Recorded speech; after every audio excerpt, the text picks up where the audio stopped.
let's take a look at a show you may have heard of. It's called Game of Thrones. It aired on HBO. Oh, I don't know how many years ago it concluded. All right. Spoiler alert. Don't watch this clip with us if you have not seen Game of Thrones and you think you might want to go back and watch it, because they do reference a pretty important event. A rather important beheading is referenced in this clip. So don't watch it if you don't want spoilers. If you watch it and you get spoiled, do not come back at me. You have been warned. Now, in this clip, Lord Varys, the bald fellow that you can see on your screen here, he's talking to Tyrion Lannister. Tyrion is a member of the Lannister family, a very powerful family in the world of Game of Thrones. Varys is powerful in his own right. He wasn't born into power. He had to scrap for it and accumulate it for himself. Tyrion, similarly, although he's born into a powerful family, he is the black sheep of his family, and any power that he has to seek out himself and really fight and scrap for to get.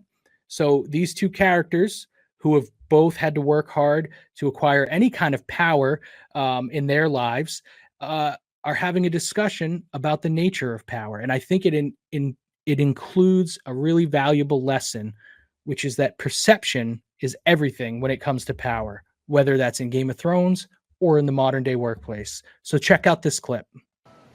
Power is a curious thing, my lord. Are you fond of riddles? Why? Am I about to hear one? 3 great men sit in a room, a king, a priest, and a rich man. Between them stands a common sellsword. Each great man bids the sellsword kill the other 2. Who lives, who dies?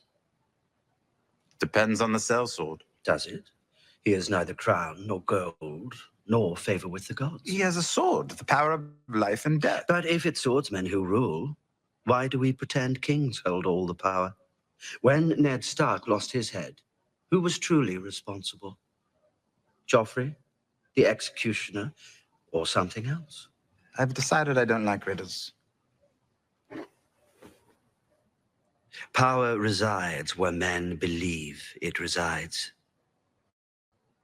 It's a trick, a shadow on the wall.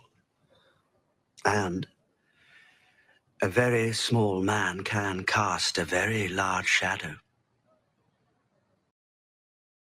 All right, I take mercy on you. I'm cutting it before they each take a sip and a gulp of wine, so you don't have to hear that.